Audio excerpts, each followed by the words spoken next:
I would like to welcome to the stage Naomi Bourassa, who is going to lead you through some workplace health movements and other extraordinary things. Thank you.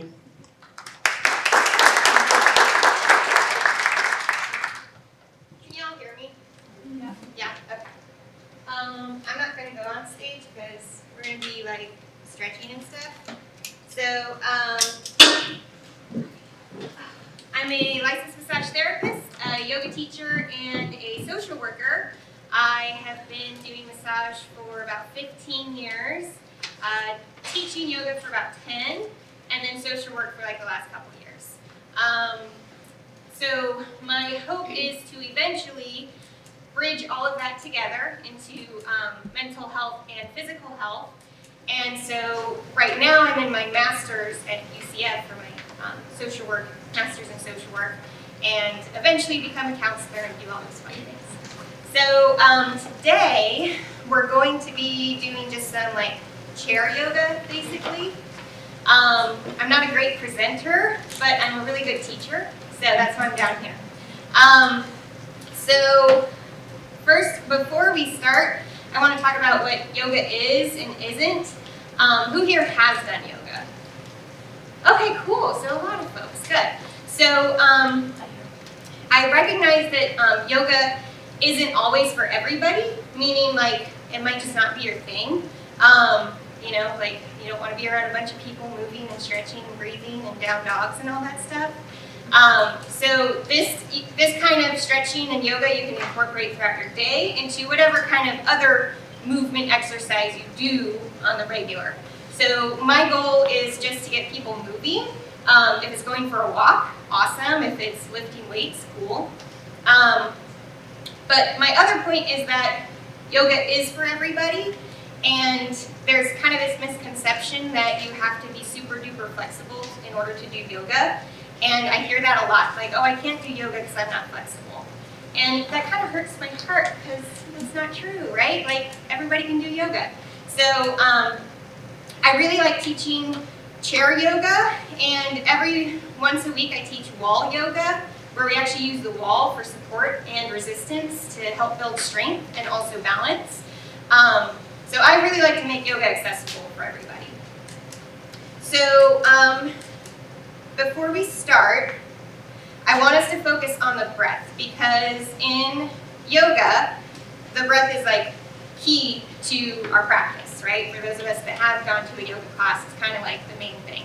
Because if we're not breathing, then we're just stretching, and that's nice, but it's not yoga. So in order to respect what yoga is, I need to mention that there's like 8 parts of yoga. They're called the 8 limbs. And what most of us are familiar with is the breath, which is pranayama, and the movement, which is asana. And so that's what we're going to do today. So I went from being in a job where I was like moving all day, doing massage and yoga, and then went into social work where I'm sitting at a computer all day, which is like completely different. And I'm like, oh my God, this really does like affect you. I had no idea. Like I heard from my clients like the pain that they were feeling from sitting at a computer all day, but I didn't really know what that felt like. And now I'm like, oh, that's why it's good to get to the gym and go out for a walk and do your yoga. Okay, now I get it. So for me, with my busy schedule, if I can get to the gym once a week, I'm super happy. If I get out for a walk a couple times a week, I'm doing really good. So my saving grace is doing like 10 to 15 minutes of yoga in the morning upon waking up at some point. Between the time I get up to the time I get to work, I do 10 to 15 minutes somewhere in there for yoga. And that just helps me kind of get the blood moving, get my joints moving so that I don't feel so sticky all day. So the stretches we're going to do, you can incorporate any time in your day, whether it's that 10 minutes in the morning or just kind of throughout your day or at the end of the day. And again, it's just about getting ourselves moving, getting the blood flow. So first, we're going to sit back in our chair and put your feet on the floor.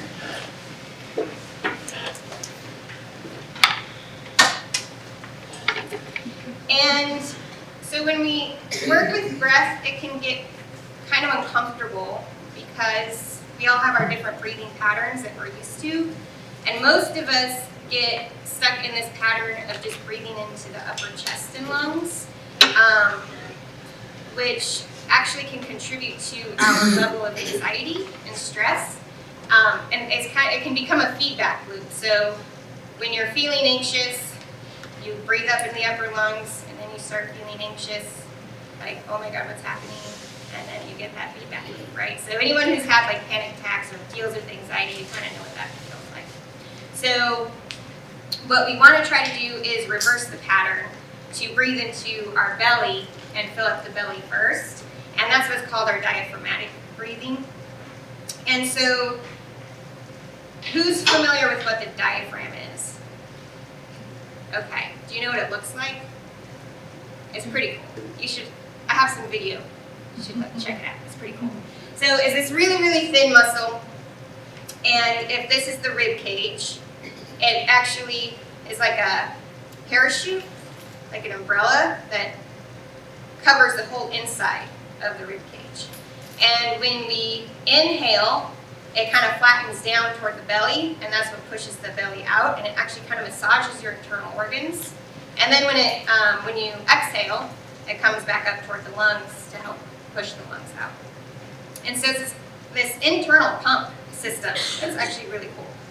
And so the diaphragm is actually one of our first responders to stress, along with our psoas, if you've heard the psoas, and they're directly related. So if we're in a constant state of fight or flight mode, which most of us are most of the time, the diaphragm will start to lock down, and that's what gets us stuck in this upper chest breathing. So we'll start by putting our hands on our belly. And on your inhale, I want you to think of filling the belly up like a balloon, pushing out. And then on your exhale, letting it deflate back in. And we're just going to do that a couple times.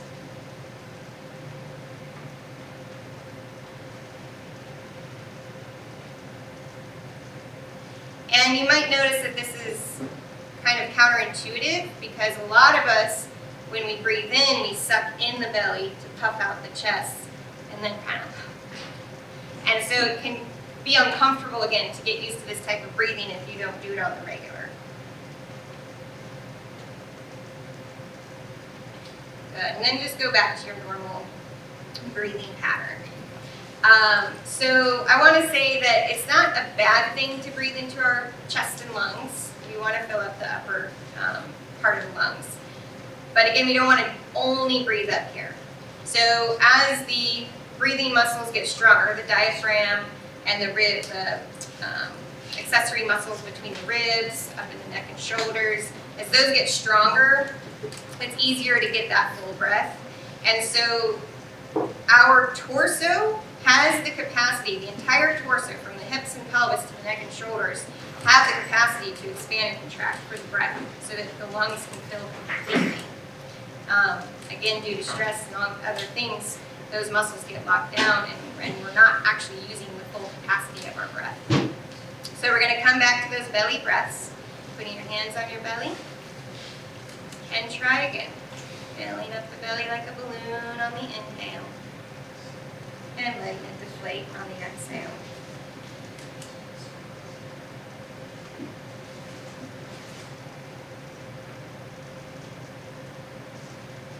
And now continue with this breathing pattern, and we're going to now think about extending our exhale to be just a little bit longer than the inhale.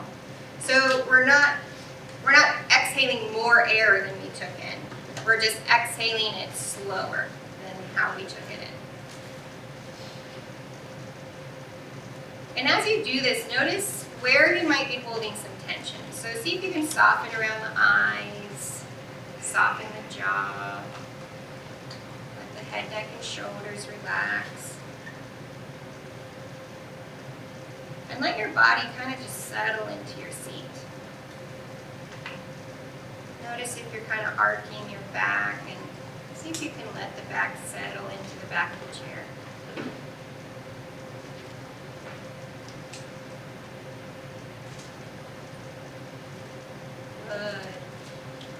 you can exhale a little bit longer. So if it helps to count, if let's say you count to 4 on your inhale, then count to maybe 7 or 8 on your exhale.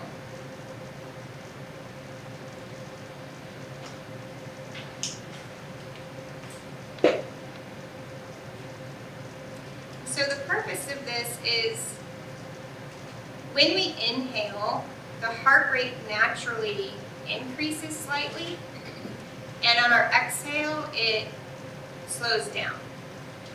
And so again, if we're all in a constant state of fight or flight mode or freeze, we get stuck in that elevated heart rate.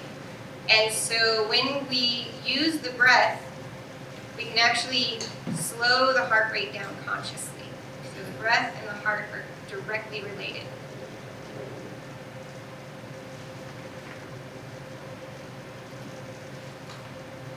And now I want you to bring your awareness to that little moment of pause between the breaths.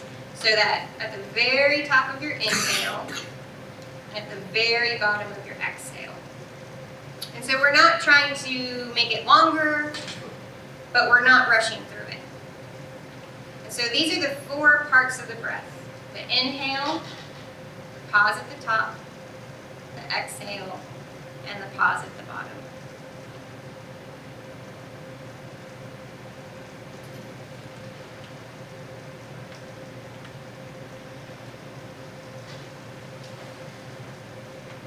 And then go ahead and come back to your natural breathing rhythm. If the eyes are closed, you can let them open. And would anyone like to share what you might have felt or noticed with breathing in that way compared to how you normally breathe? It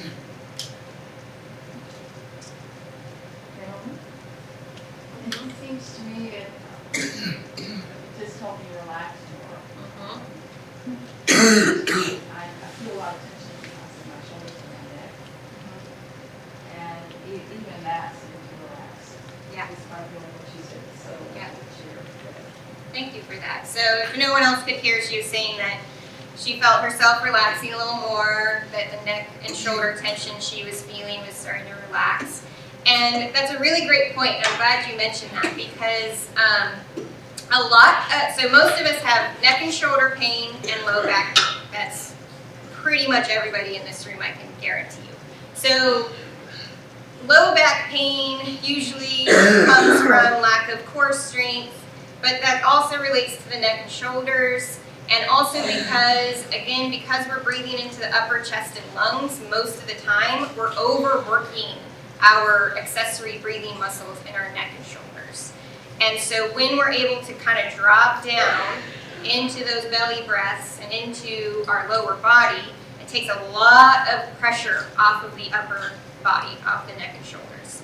So that leads us into, we're going to do some stretches now, and we're really going to focus on dropping into our lower body. Because of sitting, and again, I didn't realize how real this was until I was sitting all day long, that we get cut off from our lower body, that we get so much into our head and into our neck and shoulders, and everything else underneath just, oh yeah, I have legs, cool. I have feet, yay! So we're really going to focus on bringing our awareness back into the lower body, but also to do some things to help reduce some of that neck and shoulder pain. So first, let's just drop our chin to the chest and take some belly breaths here. So going back to those full, slow belly breaths. And again, back to the breath. Whenever I hear or whenever I say and I see people respond, take a deep breath, I see this like intense stress, like this like, oh my God, okay, you know. It's like, whoa, we're here to relax, all right? So when I say take a deep breath, it doesn't mean like fill up as much as possible, as fast as possible. It just means fill up your lungs as comfortably as you can, and then let it go nice and slow. And then we're going to roll your left ear to your left shoulder.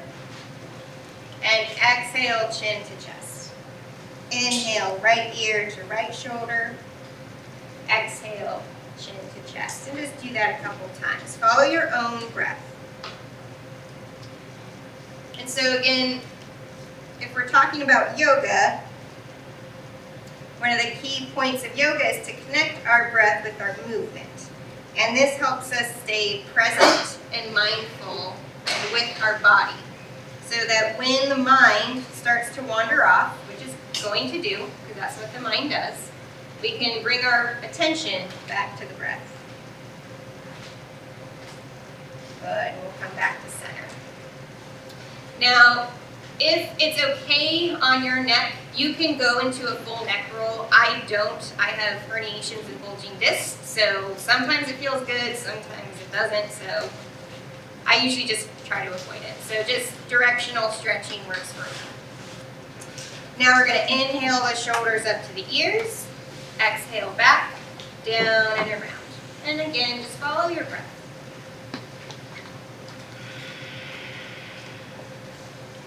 And notice as you go through this, does the jaw start to tense up?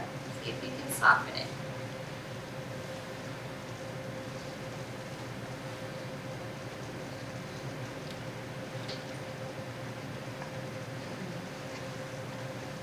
Good. And now we're going to open the arms wide. You may need to give yourself some room if you're close to your neighbor. And we're going to inhale the arms up. And exhale them back down. We'll do that 2 more times. But again, follow your breath. So I might be going slower than you. I might be going faster than you. Follow your own breath.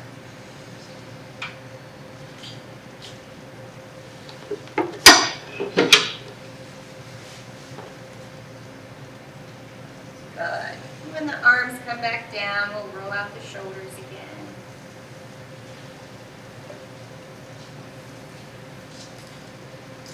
And now scoot toward the edge of your seat. And just start to kind of rock your knees side to side, just whatever range you have.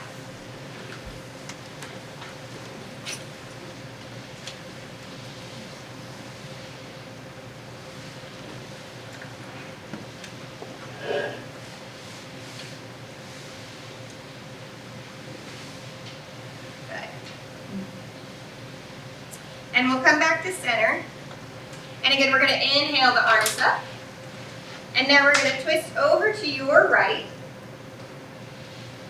And you can place your right hand to the chair behind you or to the seat below you.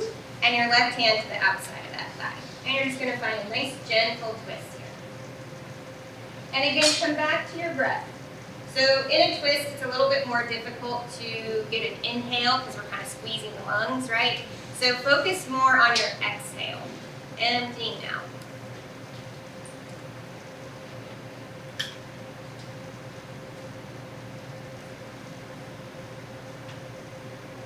One more breath here. Nice full inhale. And exhale. And we'll bring the arms up again. Take a deep breath in, maybe look up, reach up, stretch up, get some nice length through the side body. And then we'll go over to the other side. And breathe. And as you breathe here, I want you to think about the weight of your seat. So feeling the weight of the hips settling in to the chair. And feel the feet on the ground.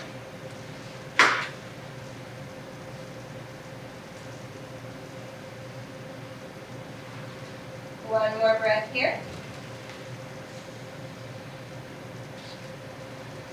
And we'll inhale the arms up.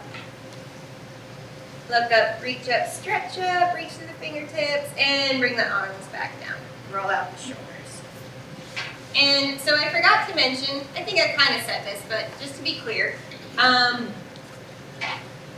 yoga is for everyone, which means if something doesn't feel right, don't do it. All of us are dealing with different injuries, old surgeries, what have you, medical conditions. Like I said, I don't do certain things because of my neck. I don't do back bends. I haven't worked enough to strengthen myself enough to do back bends, and so I won't do them. I don't do handstands. Since I'm a massage therapist, I want to take care of my wrists, and I'm not going to do handstands. I don't do headstands because of my neck. I don't put my leg behind my head because I can't, and I won't. I'm not going to do it. And I don't know why I should, right? So, and it hurts my heart again because the world of Instagram yogis shows you the thin white woman who's super flexible, putting her head behind her leg, and that's yoga. Well, in my class, I'm the only thin white woman in my class, to be honest. So people all in this room can do yoga. So let's do some hip stuff, and then we'll get into some standing. And do I need to be done at like 9:30? You can have a few extra minutes because I went to about 9 and 5. Perfect. Okay, cool. How we doing? We're good? Want to keep going? Okay.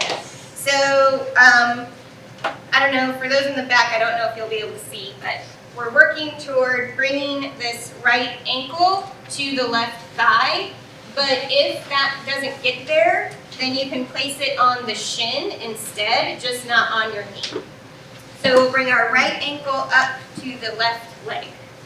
Now, again, if once you try to get there, it doesn't get there, then straighten that front leg a little bit and put it on the shin instead. And so if you're feeling any pain in your hip or knee, then back off a little bit. Don't go as deep into this. The cool thing about our bodies is they're adaptable. And so if we give it time, it can start to soften. If we try to force it, then that's injury, and then we won't get into that pose again for a while, right? So take your time. So is everyone kind of feeling something happening in that right hip? Yes. Yeah? If not, you can try leaning forward a little bit, and you'll feel a little bit more happening. And we'll breathe.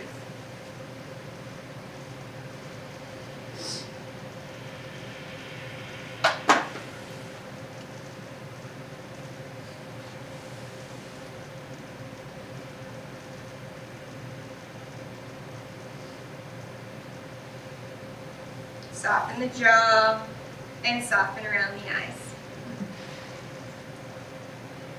One more breath.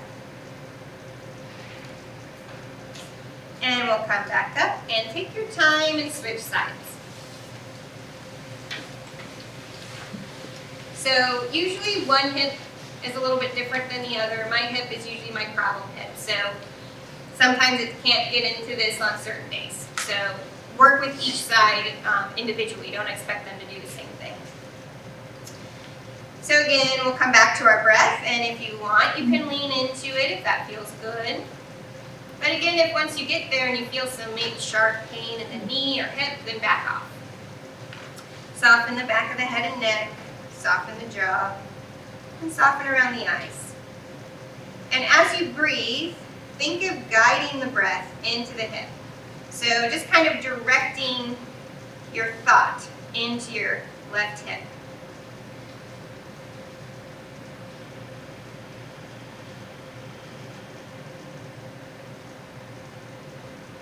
Good. And we'll slowly come back and place both feet on the floor and rock the knees side to side. All right, so the creme de la creme, the real pose that I want to show you.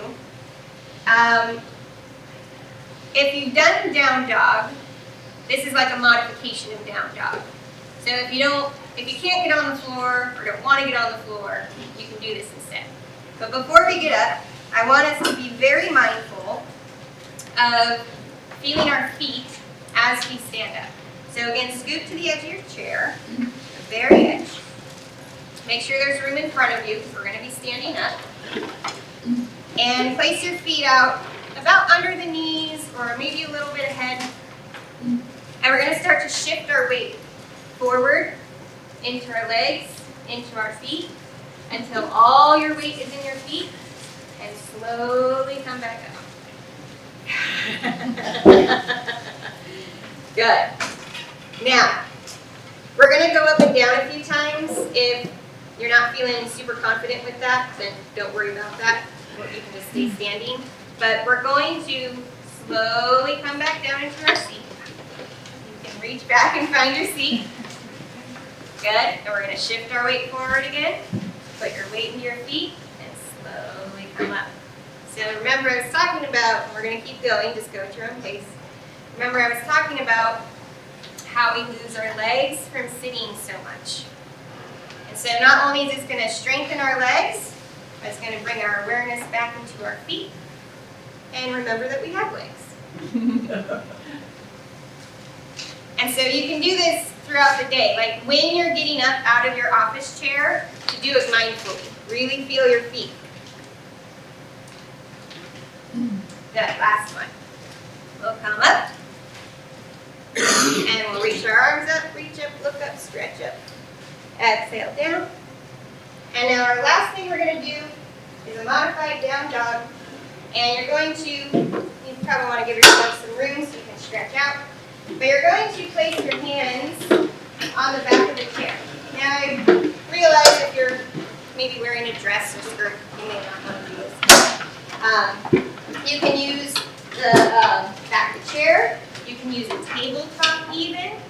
And the idea here is to get some length through the spine and stretch out the shoulders and maybe even get into the low back. So while you're here, you can try bending one knee at a time. First bend one knee, maybe the right knee. Take a deep breath in. On your exhale, go ahead and bend the other knee. Bend your left knee and take a deep breath in and alternate sides. And get a nice stretch through the low back. Soften the jaw and soften the eyes.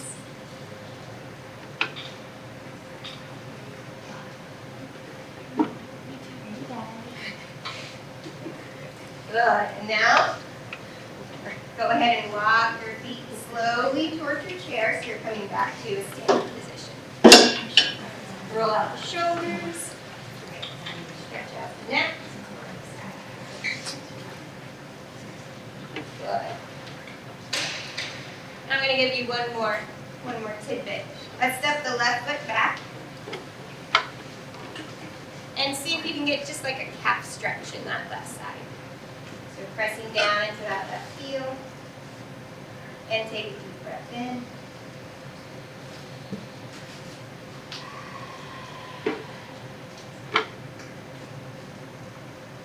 And we'll switch sides.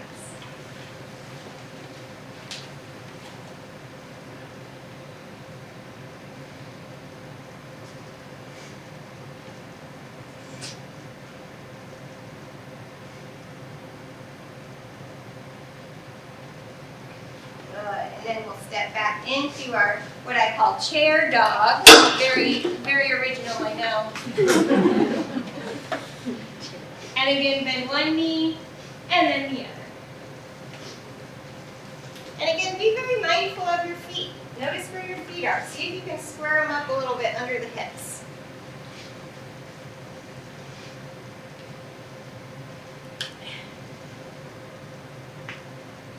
Good. Come back, walking toward your chair. We'll come back to our seat.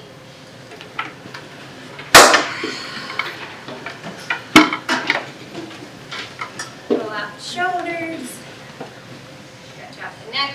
Maybe open and close the jaw. Move it side to side. And we'll inhale the arms up. Look up, reach up, stretch up. And we'll bring the hands together at the heart. Thank you all so much. I hope this was helpful for you. I really appreciate you having me.